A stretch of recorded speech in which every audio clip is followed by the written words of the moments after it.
Le détachement, tel que l'enseigne Lao Tse, constitue avant tout une réponse à la souffrance humaine. Cette souffrance naît de notre tendance à nous identifier à ce qui, par nature, est impermanent. Nous nous accrochons désespérément à nos possessions, nos relations, nos idées, créant ainsi un édifice illusoire que nous prenons pour notre identité véritable. Le sage nous invite à observer comment cet attachement opère dans notre vie quotidienne. Nous accumulons des biens matériels, croyant qu'ils nous apporteront la sécurité. Nous nous agrippons à nos opinions, pensant qu'elles définissent qui nous sommes. Nous nous identifions à nos émotions, les confondant avec notre nature profonde. Or, cette identification est la source même de notre servitude. Le détachement apparaît alors non comme un renoncement austère, mais comme une compréhension libératrice. C'est la reconnaissance que notre nature véritable transcende tout ce à quoi nous nous attachons habituellement. Comme l'eau qui coule sans rien retenir, l'être détaché participe pleinement à la vie, tout en restant intérieurement libre.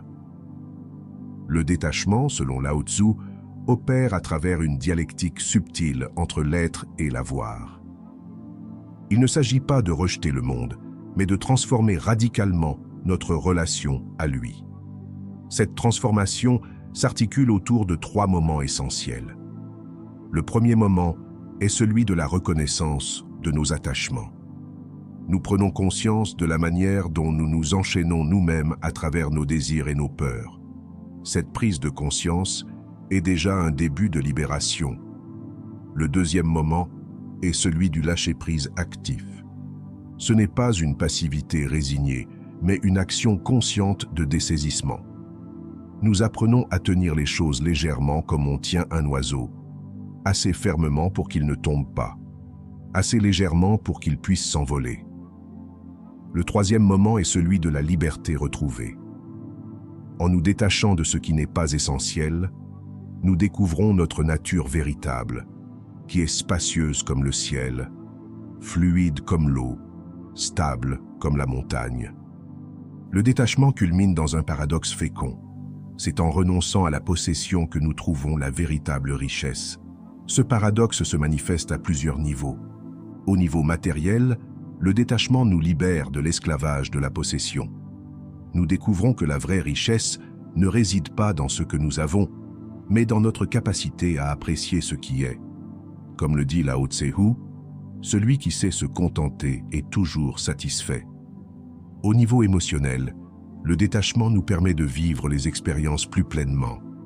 N'étant plus identifiés à nos émotions, nous pouvons les vivre dans leur pureté, sans les alourdir de nos projections et de nos peurs. La joie devient plus légère, la tristesse plus transparente. Au niveau spirituel, le détachement révèle la nature illimitée de notre être véritable. En nous libérant de nos identifications limitatives, nous découvrons ce que Lao Tse appelle le Tao, la source inépuisable de toute existence. Cette plénitude paradoxale du détachement n'est pas une théorie abstraite, mais une expérience vivante. Elle se manifeste dans la simplicité naturelle de celui qui a compris qu'il n'a rien à prouver, rien à défendre, rien à obtenir. C'est l'état de celui qui, selon l'image de Lao Tse, agit sans agir, enseigne sans parler, laisse toute chose s'épanouir d'elle-même. Lao Tse nous invite à une révolution intérieure profonde.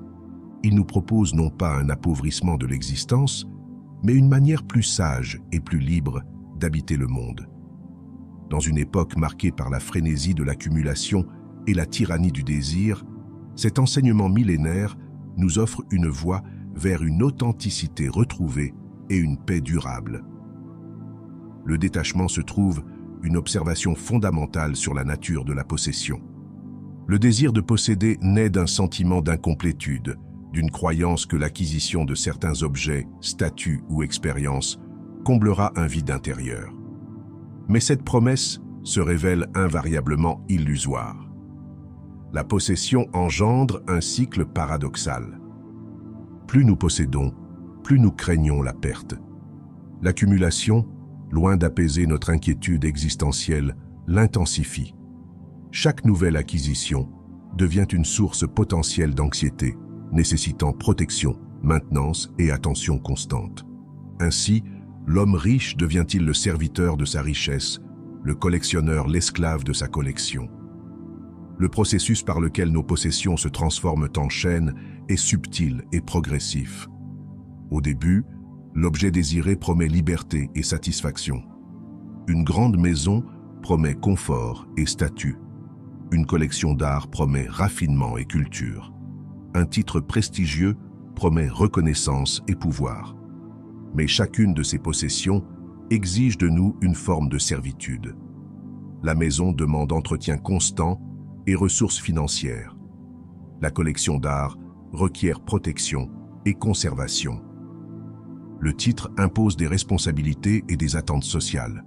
Ce qui devait nous libérer finit par nous contraindre. Ce qui devait nous élever finit par nous ancrer plus profondément dans la matérialité. La possession révèle ainsi sa double nature. Elle est à la fois avoir et être eu. Posséder quelque chose signifie entrer dans une relation de dépendance mutuelle où la distinction entre possédant et possédé s'estompe graduellement. L'homme d'affaires possède son entreprise, mais n'est-il pas également possédé par elle, son temps et son énergie vitale absorbés par ses exigences? Cette réalité s'étend au-delà du matériel. Nos idées, nos croyances, nos opinions peuvent également devenir des possessions qui nous possèdent. Un point de vue rigide devient une prison intellectuelle, une conviction inébranlable, une limitation à notre compréhension du monde. Le sage nous montre qu'il existe une autre façon d'être au monde, une façon qui ne passe pas par l'accumulation et la possession. Il nous invite à découvrir une richesse qui ne peut être ni acquise ni perdue, car elle est inhérente à notre nature profonde. La vraie liberté, selon Lao Tzu, réside dans notre capacité à utiliser les choses sans en être possédé. C'est l'art de vivre dans le monde sans que le monde ne nous possède. Cette liberté se manifeste dans une relation plus fluide et plus sage avec tout ce qui nous entoure. Au lieu de chercher la sécurité dans l'accumulation, nous la trouvons dans notre capacité d'adaptation. Au lieu de chercher la valeur dans la possession, nous la découvrons dans l'être. Au lieu de nous attacher aux choses, nous apprenons à apprécier leur présence transitoire dans notre vie. Le paradoxe fondamental du détachement, tel que l'enseigne Lao Tzu, réside dans une vérité contre-intuitive. C'est en renonçant que nous recevons, en abandonnant que nous nous enrichissons. Cette apparente contradiction cache une sagesse profonde sur la nature de la richesse véritable. Dans notre conception habituelle, la richesse s'accumule par l'acquisition et la conservation. Nous amassons des biens, des connaissances, des expériences pensant nous enrichir. Mais Lao Tzu nous révèle une dynamique plus subtile. Plus nous nous accrochons, plus nous nous appauvrissons intérieurement. Notre avidité crée une tension constante qui nous empêche de goûter la plénitude déjà présente. Le détachement opère comme une alchimie intérieure. En transformant notre rapport à la possession, il transmute notre expérience de la vie elle-même. Comme l'eau qui prend la forme de son contenant tout en restant libre, l'être détaché participe pleinement à la vie sans être prisonnier de ses formes. L'abandon du contrôle compulsif révèle une dimension insoupçonnée de notre être.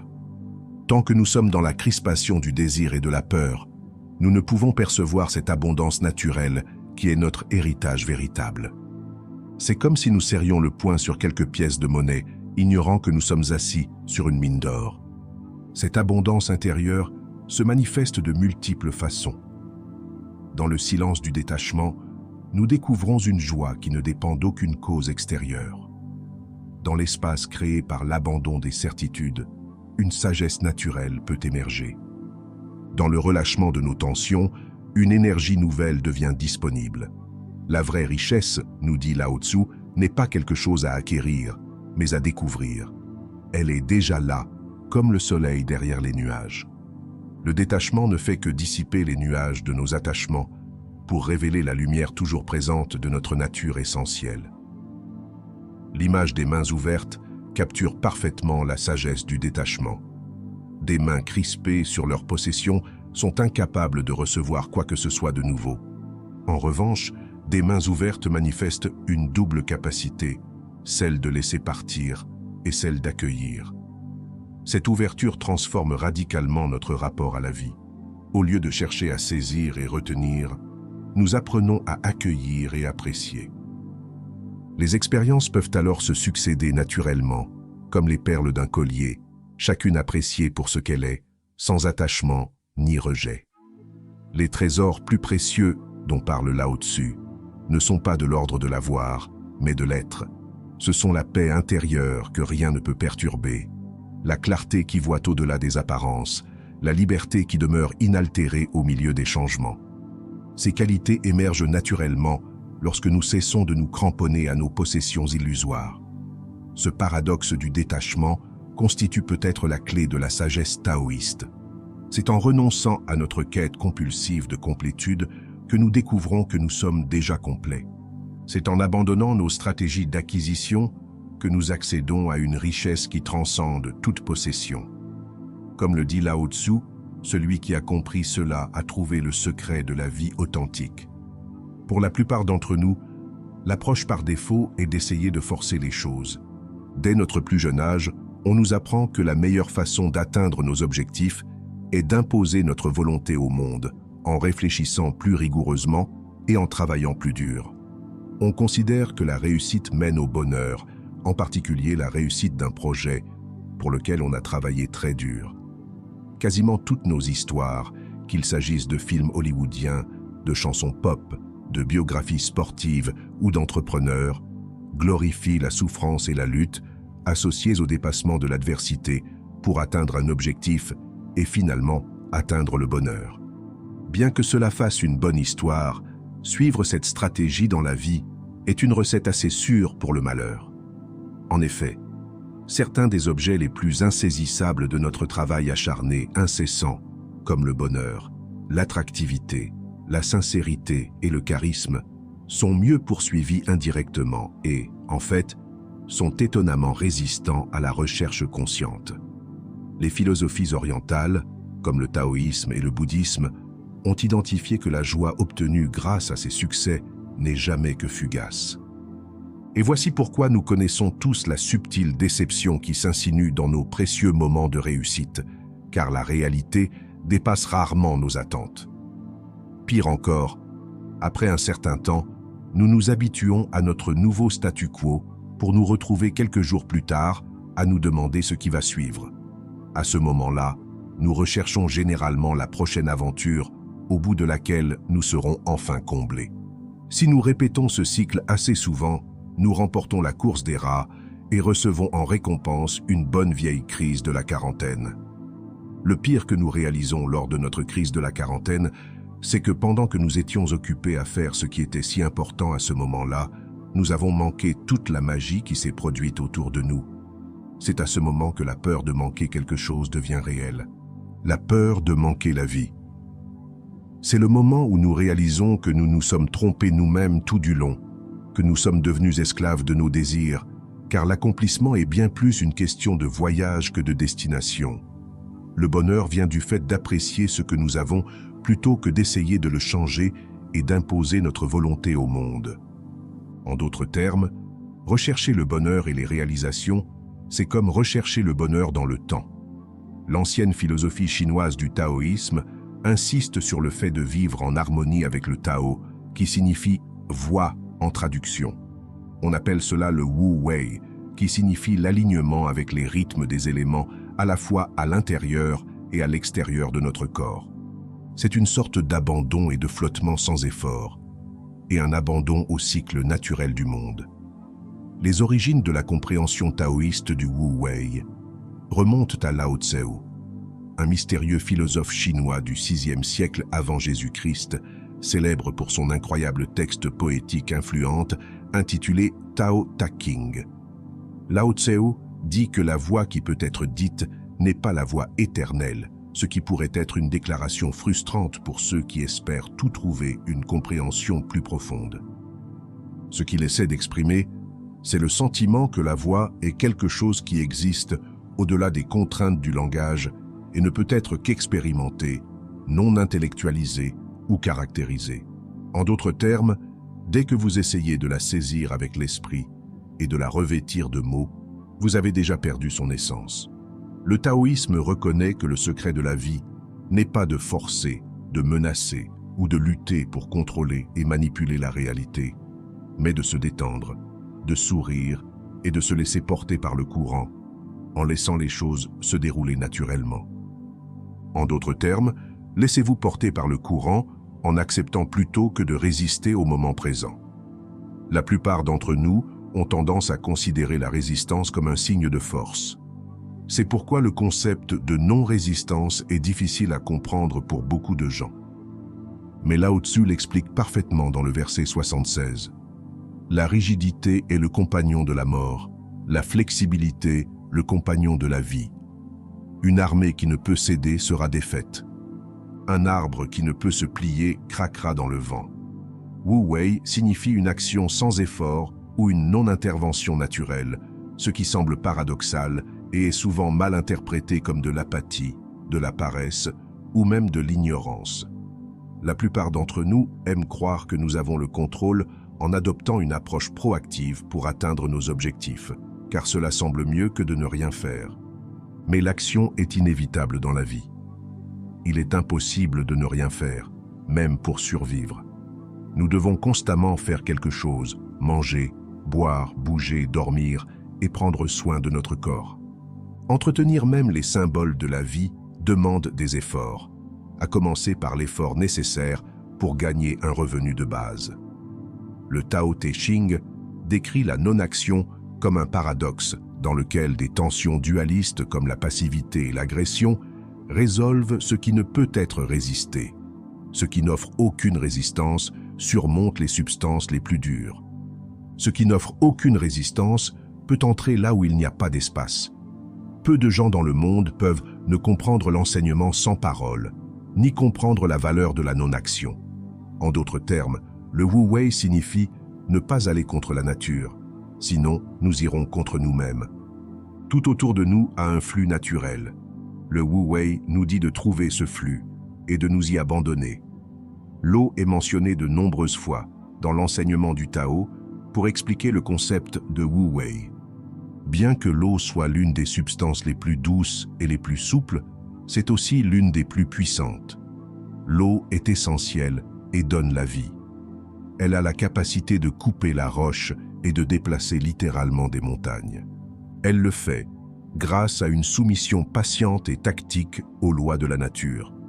De même, les humains doivent aussi pouvoir s'adapter à leur environnement et agir en fonction de la façon dont la nature les encourage. La philosophe et écrivain Alan Watts utilise l'exemple d'un voilier. Le Wu Wei est l'art de naviguer à la voile plutôt que l'art de ramer. Ramer est une façon assez peu réfléchie de faire avancer un bateau sur l'eau, car il faut une force et une difficulté immenses pour aller contre le courant d'un plan d'eau. La navigation à la voile, en revanche, utilise les forces de la nature, notamment la puissance du vent, pour déplacer et manœuvrer habilement le bateau plutôt que d'aller contre la nature. La navigation à la voile exige de se laisser porter par la nature sans effort. Mais il y a un piège. La navigation à la voile n'est possible que si l'on fait l'effort initial de hisser la voile. Même si le vent est fort et l'eau claire, le bateau n'ira nulle part si on laisse la voile déployée. Encore une fois, le Wu Wei ne signifie pas du tout ne pas agir. En d'autres termes, rester inactif alors que vous êtes censé agir est tout aussi mauvais que d'agir alors que vous êtes censé rester inactif. Fluidité, pas paresse. Harmonie, pas apathie. Conscience, pas ignorance. C'est l'essence du Wu Wei. Reconnaissez les forces de la nature et agissez en conséquence au lieu d'aller contre la vie. Laissez la vie vous traverser en permettant à l'action de se dérouler comme elle le souhaite. Vous vous abandonnez au flux de la vie qui se déplace doucement à travers et autour de vous. D'un autre côté, un autre élément essentiel du Wu Wei est de savoir quand ne pas agir. Parfois, se retenir est la réponse la plus appropriée jusqu'à ce que vous vous sentiez vraiment poussé à agir au lieu de réagir sans relâche à ce qui est hors de votre contrôle. La vie est un équilibre yin et yang d'action et d'inaction. L'un des principes fondamentaux de cette philosophie est de différencier ce que vous pouvez contrôler et ce qui se trouve en dehors de votre contrôle. Le Wu Wei encourage une attitude similaire, abandonner le contrôle et suivre le flux naturel des choses. Le Wu Wei partage également des similitudes avec le concept bouddhiste de non-attachement. Lorsque nous nous attachons à nos attentes et à notre désir de dominer et de réguler notre monde, nous souffrons. De plus, le Wu Wei ressemble au concept bouddhiste de nirvana, qui est une libération du samsara, connu comme le cycle de la renaissance sans fin. Le nirvana est décrit comme un état de parfaite quiétude, de liberté et de bonheur.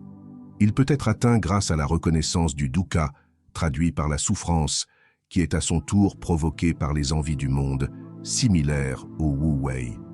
Le nirvana encourage l'acte de lâcher prise. En ce qui concerne la philosophie occidentale, Charles Bukowski, avec sa célèbre citation « Ne pas essayer », pourrait être l'une des meilleures incarnations philosophiques du Wu Wei. Bukowski n'écrivait pas parce qu'il était particulièrement doué ou parce qu'il aimait ça. Il écrivait simplement parce qu'il ne pouvait pas ne pas écrire. Selon ses propres mots, « Je n'ai pas choisi l'écriture, l'écriture m'a choisi ». Il s'est expliqué dans une lettre « Quelqu'un m'a demandé ce que je fais, comment je crée. Vous ne faites pas, j'ai dit. C'est très important de ne pas essayer, ni pour la création d'une Cadillac, ni pour l'immortalité. Vous attendez, et si rien ne se passe, vous attendez encore plus. » Cette simple phrase qui figure sur sa pierre tombale, « Ne pas essayer », car nous n'en avons pas besoin si nous suivons le courant. Essayer est inutile. Le courant nous emportera avec lui. Mais comment suivre le courant? Après tout, il y a certaines tâches dans notre vie où nous n'avons pas le temps d'attendre un éclair d'inspiration divine. Par exemple, votre propriétaire aura probablement du mal à comprendre que la raison pour laquelle vous n'avez pas encore payé votre loyer est que vous n'en aviez pas envie. La société nous oblige parfois à nous forcer à faire des choses, que nous en ayons envie ou non. Nous avons tous une vie, une famille, des amis, un travail, peut-être un chien.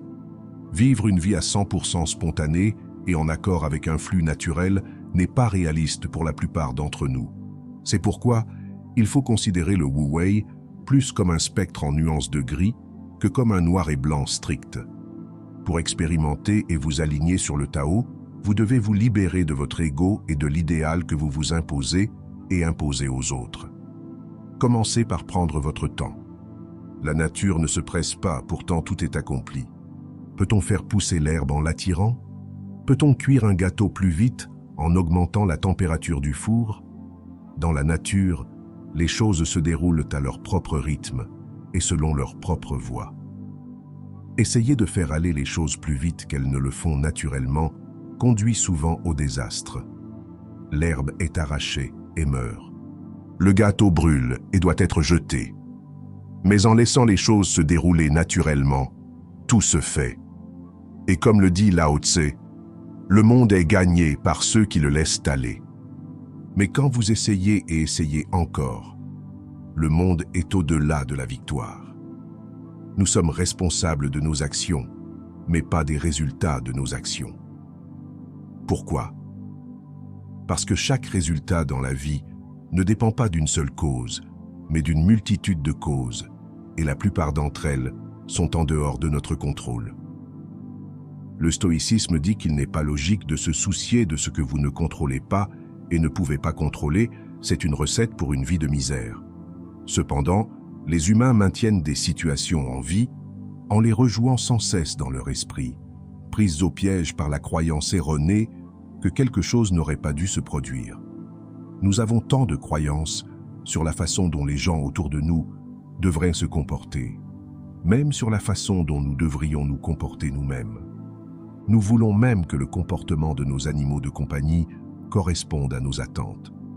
Mais lâcher prise sur la façon dont nous pensons que le monde devrait être est à la fois incroyablement libérateur et incroyablement difficile. Commencez par prendre conscience de vos attachements et de vos croyances concernant vos revenus, votre poids, vos parents, votre partenaire, votre patron et surtout votre précieux moi. Une fois que vous avez une vue d'ensemble de vos attachements, il est temps de les laisser partir. Lorsque nous sommes capables de le faire, nous entrons dans un état de flux, un sentiment que nous avons peut-être aperçu à certains moments de notre vie, où nous sommes totalement immergés dans l'action, où nous ne faisons qu'un avec la tâche à accomplir, sans distraction ni dialogue interne, ni en imaginant le passé ou l'avenir. Être présent au lieu de penser constamment au passé et au futur a été identifié comme une clé d'une vie plus paisible par d'innombrables enseignants spirituels. Vivez avec une perception fraîche. Imaginez que vous êtes arrivé sur cette planète pour la première fois. Voyez et expérimentez tout consciemment, comme si c'était nouveau pour vous. Engagez vos sens. Prenez conscience de votre environnement en détournant votre attention de votre esprit. Une autre façon de cultiver la présence est la méditation. Grâce à la méditation, nous apprenons à observer et à nous détacher de nos pensées et de nos émotions, sans nous laisser automatiquement emporter par elles. En fin de compte, suivre le courant signifie déplacer votre locus de contrôle de la tête vers le cœur. Il s'agit principalement de vous faire suffisamment confiance pour suivre spontanément votre intuition plutôt que de trop réfléchir. L'intuition, également connue sous le nom de sentiment instinctif, est cette première impulsion que vous ressentez lorsque vous êtes confronté à une décision avant que votre esprit ne prenne le dessus et commence à trop réfléchir et à analyser. En tant qu'humains, nous nous sentons plus en sécurité lorsque nous avons un sentiment de prévisibilité dans notre vie. Nous développons donc une grande capacité à nier une simple vérité. La vie n'est pas idéale. Rien ne reste jamais pareil. La vie est une série de changements naturels et spontanés, et rien ne dure éternellement ou de manière immuable. Lao Tzu lui-même dit que même la nature avec toute sa puissance et sa majesté ne peut créer une tempête qui durera éternellement. Quoi que vous viviez dans la vie en ce moment, cela disparaîtra et quelque chose d'autre viendra le remplacer. Les personnes qui savent cela et s'en servent en se déplaçant paisiblement avec le cours naturel du changement, peuvent réussir très bien. S'accrocher au passé peut être une grande source de malheur. L'avenir a toujours été un mystère, une aventure, et le restera toujours. Résister au présent est un exercice futile et une énorme perte d'énergie. Comme le dit Lao Tzu, ceux qui ont la connaissance ne prédisent pas, ceux qui prédisent n'ont pas la connaissance. 30 rayons sont assemblés dans une roue, mais c'est le trou central qui permet à la roue de fonctionner. Nous façonnons l'argile en pot, mais c'est le vide à l'intérieur qui rend le vase utile. Nous façonnons le bois pour une maison, mais c'est le vide à l'intérieur qui la rend habitable. Nous travaillons avec du substantiel, mais c'est le vide que nous utilisons. Lao Tzu, Tao Te Ching. Comment le vide peut-il avoir une quelconque valeur? Le vide peut être le but même d'une existence. Lorsque nous valorisons quelque chose, notre attention se porte souvent sur ce que nous pouvons voir ou toucher. Lorsque vous voyez une tasse, votre attention se porte très probablement sur sa forme, ses couleurs et le matériau dont elle est faite. Ces choses sont l'être. Être est important et nécessaire, sinon la tasse ne peut pas être une tasse. Mais il y a quelque chose que vous ne pouvez ni voir, ni toucher qui rend la tasse utile. C'est le non-être, le vide. Une tasse est plus utile pour son vide. Sans le vide, ce n'est qu'une masse d'argile qui rend la tasse inutile en tant que tasse. Vous ne pouvez pas voir le vide, mais c'est le but de l'existence de la tasse. Une tasse pleine a déjà réalisé son potentiel. Une maison est utile pour son vide, car sans espace, personne ne peut y vivre, et la maison est inutile en tant que maison. Si les murs et les piliers sont ce que nous voyons, le vide est le but de l'existence physique de la maison. L'argent n'est pas utile pour sa valeur papier, mais pour les choses qu'il nous permet d'acheter, et par conséquent, pour la joie de posséder. Le vide est le non-être, l'intangible. En revanche, l'être est la présence physique d'une chose, le tangible. Cela la rend utile, inutile, sans le non-être. Mais d'un autre côté, le non-être ne peut exister sans l'être. Il est donc important d'équilibrer les deux. Dans le taoïsme, cela ressemble au yin et au yang de la vie, de l'existence. L'importance du non-être, du vide, s'applique également à d'autres choses. Tout comme une tasse, votre esprit est plus utile lorsqu'il est vide. Souvenez-vous donc de vider votre esprit chaque jour avant que le lendemain ne commence. Si vous ne l'avez pas fait, comment pouvez-vous permettre à quoi que ce soit de frais de remplir votre esprit le lendemain?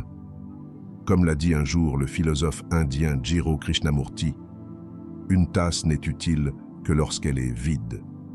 Et un esprit rempli de croyances, de dogmes, d'affirmations, de citations, est vraiment un esprit non créatif.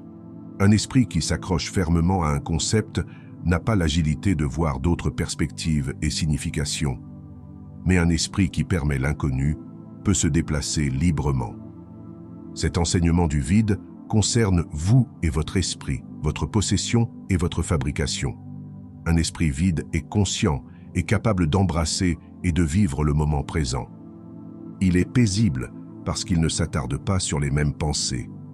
Il est intuitif parce qu'il est réceptif aux informations provenant de sources supérieures. Il est libre du jugement et de l'inquiétude, créatif pour permettre à l'inspiration et aux nouvelles idées de venir. Il est également détendu pour libérer le stress et accélérer le bien-être, et enfin énergique parce qu'il ne gaspille pas d'efforts sur des pensées indésirables. Avec un esprit vide, vous ne jugez plus un livre à sa couverture ou une personne à son apparence. Vous êtes capable de lire entre les lignes et d'identifier des nuances qui échappent à la plupart des gens. Vous êtes capable de voir le succès dans l'échec et l'échec dans le succès, afin de pouvoir générer de la valeur à chaque instant de votre vie. En fin de compte, la vie est imprévisible. Le vent souffle comme il veut et la vie nous emmène dans sa propre direction. En tant qu'humains, nous sommes à la fois bénis et maudits par notre capacité à expérimenter et à exercer notre libre arbitre. Toutes les autres créatures de la planète suivent automatiquement leurs instincts et leur programmation. Elles suivent naturellement le Tao. En fin de compte, la vie est une question d'équilibre. Travailler et ne pas travailler, c'est le yin et le yang. Ce n'est qu'en apprenant à équilibrer votre vie, votre pensée et votre comportement que vous existerez en accord avec la nature et trouverez la paix et l'harmonie en suivant le courant. La vie est à la fois précieuse et douloureuse en même temps. Nous apprécions rarement la beauté de notre existence jusqu'à ce que nous soyons confrontés à l'infortune. Beaucoup d'entre nous considèrent les plaisirs les plus simples de la vie comme acquis jusqu'à ce que nous devions vivre sans ces luxes. Que ce soit votre santé, un être cher ou même quelque chose d'aussi banal que l'électricité, la vérité ironique est que nous ne savons pas vraiment ce que nous avons jusqu'à ce que nous le perdions. Lorsque nous nous enfermons dans l'auto-apitoiement et adoptons une identité de victime arbitraire, nous nous engageons dans un cycle sans fin de souffrance. Notre énergie est basse et la joie est rarement invitée à prendre le thé. Dans cet espace sombre, nous ne voyons pas la lumière. Bien que la souffrance soit douloureuse, elle ne doit pas être une victime inutile et dénuée de sens. Vous pouvez soit devenir meilleur, soit devenir amer. Le choix vous appartient. La souffrance peut conduire à la gratitude si vous vous y rendez. Alors comment vous rendez-vous à la douleur et à la souffrance? Par une vie consciente. Dans la pensée taoïste, la gratitude tourne autour de l'harmonisation avec le flux naturel de l'univers, conduisant à la paix intérieure et à la satisfaction. Elle enseigne que la gratitude est une force puissante pour la guérison et la transformation, aidant à surmonter toutes les émotions négatives et à cultiver une énergie positive. La gratitude vient directement de votre nature. Un taoïste peut être reconnaissant et en effet, peut être enchanté de témoigner ou de ressentir une petite partie de la merveilleuse richesse du Tao. Ce n'est pas une question d'éducation ou d'âge. Même le nourrisson le plus petit et le plus faible absorbe et exprime simultanément un coin du Tao. Un taoïste alors exprimerait sa gratitude au sens de reconnaître et de se soumettre avec gratitude aux forces incontrôlables du Tao qui façonnent nos vies et produisent le bien ainsi que le mal autour de nous. C'est dans cet esprit que j'exprime ma gratitude. Il y a un dicton simple à garder à l'esprit. Le Tao aime une personne reconnaissante. La gratitude est l'amour, c'est de l'énergie, c'est de la joie. La gratitude est une grâce, c'est la voix du divin. Un simple merci est une reconnaissance, et une reconnaissance des bénédictions de la vie, peu importe qu'elles semblent grandes ou petites. La fréquence vibratoire élevée de la gratitude nous permet de sortir de la peur, de l'histoire du pas assez bien, nous permettant de voir la vérité de qui nous sommes. La gratitude est un médicament puissant. C'est une affirmation que la bonté et la gentillesse existent dans notre monde malgré tous les oiseaux de mauvais augure négatifs. En modifiant vos pensées pour vous orienter vers l'appréciation des gens et des situations qui vous entourent, et en générant une émotion forte de gratitude, vous venez de changer votre état d'être. Cette année, nous devrions nous abriter dans nos bulles et rester près de ceux qu'on aime. Plutôt que de se plaindre d'une fête réduite, utilisons cela comme une opportunité pour redécouvrir la sagesse de vivre modestement et d'être reconnaissant. La petite gratitude est en surface, à l'extérieur. C'est comme quand quelqu'un vous a enseigné quelque chose qui implique un mouvement du corps, ou quelqu'un a fait quelque chose de physique pour vous. Cela concerne entièrement la dimension physique. Par exemple, quelqu'un vous a ouvert la porte, ou il vous a donné une place alors que vous étiez debout, ou quelqu'un vous a appris comment faire quelque chose physiquement. Quelqu'un vous a aidé dans un match de jeu en jouant pour vous. Tout cela est fait physiquement. Cette gratitude résulte tous d'un bénéfice à court terme pour vous, et la gratitude est juste pour cette instance de bénéfice, mais rien de plus ne poussera.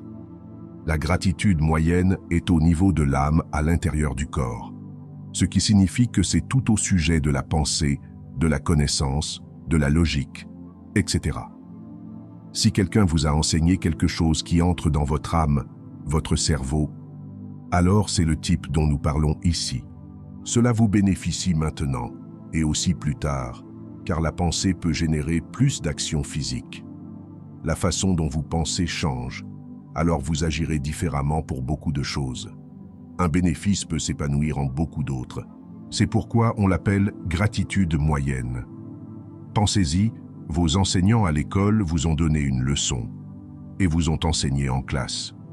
Vous avez appris et devenu plus intelligent, c'est déjà de la gratitude moyenne. La grande gratitude est au niveau du cœur.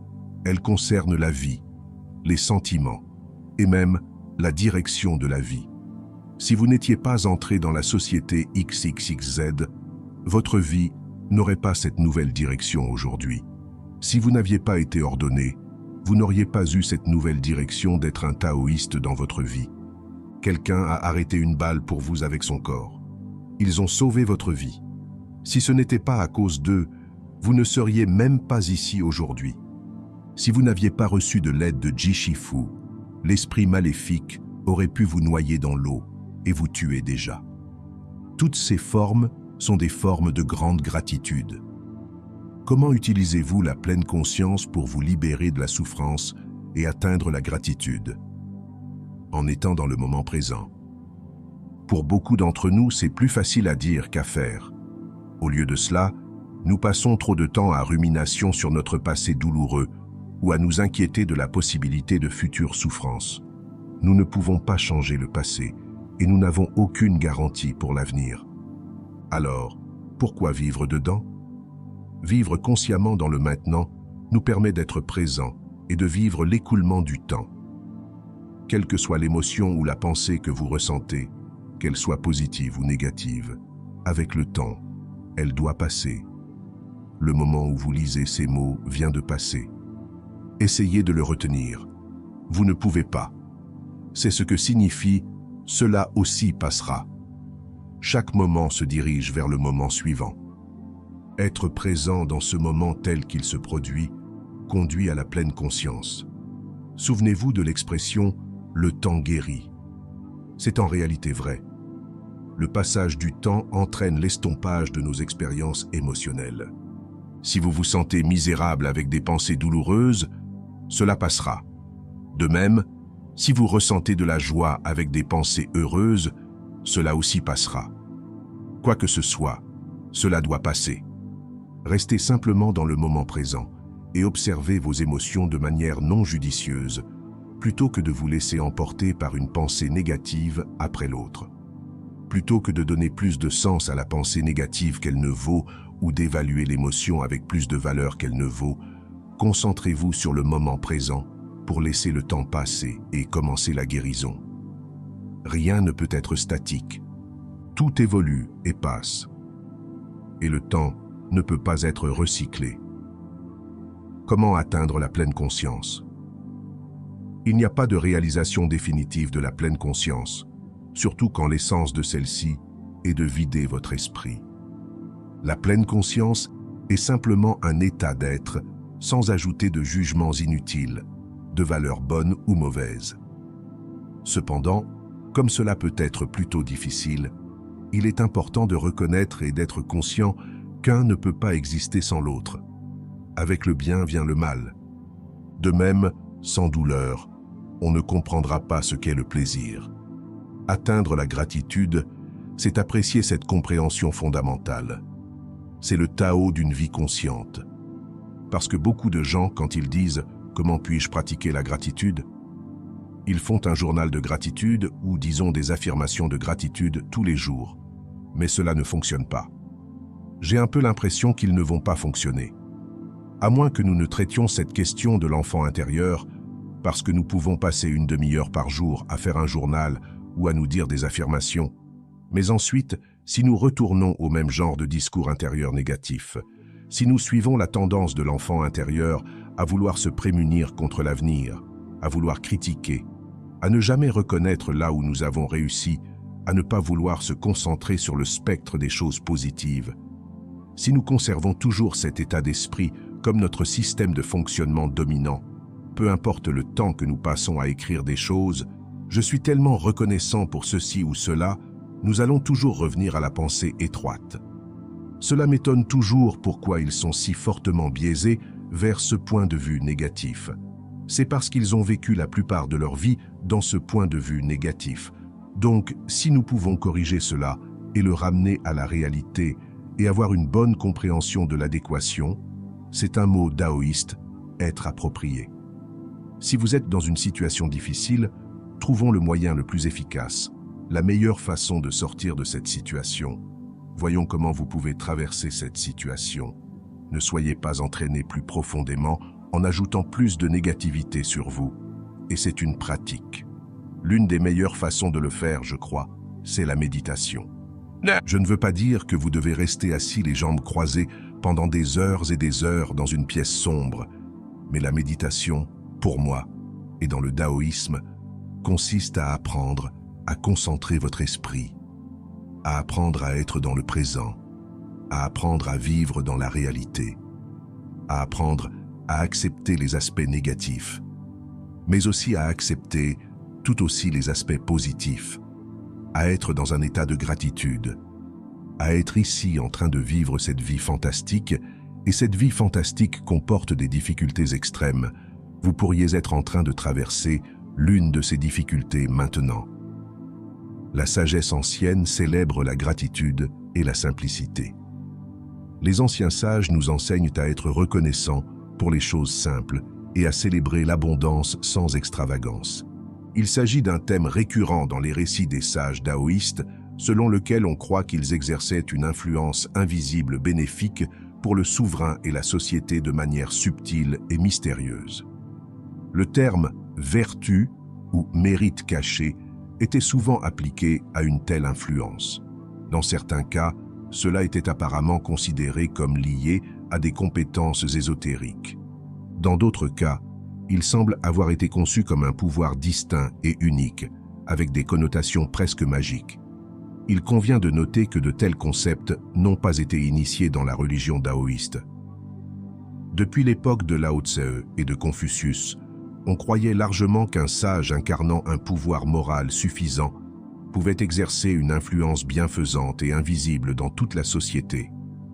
Selon Lao Tse, le désintéressement est une qualité essentielle du Tao lui-même, l'origine transcendante et la force directrice de l'univers. Le Tao bénéficie à toute chose sans attendre éloge ni récompense. Dans le domaine humain, l'idéal de Lao Tse était le sage, un individu qui émule avec succès le Tao. Le sage est décrit comme celui qui se perfectionne lui-même et bénéficie aux autres de la manière silencieuse et désintéressée du Tao lui-même. On dit de lui qu'il est bienveillant et fidèle envers tous, indépendamment du comportement des autres, et qu'il accepte les besoins et les intérêts des autres comme les siens. En fait, on dit qu'il chérit la bienveillance comme son trésor principal dans la vie. Chers amis, je tiens à prendre un moment pour vous exprimer ma gratitude pour votre soutien, vos visionnages et vos j'aime. Voir notre communauté grandir, lire vos retours et constater que mes vidéos résonnent avec vous est une source constante de motivation et d'inspiration. À bientôt pour de nouvelles vidéos.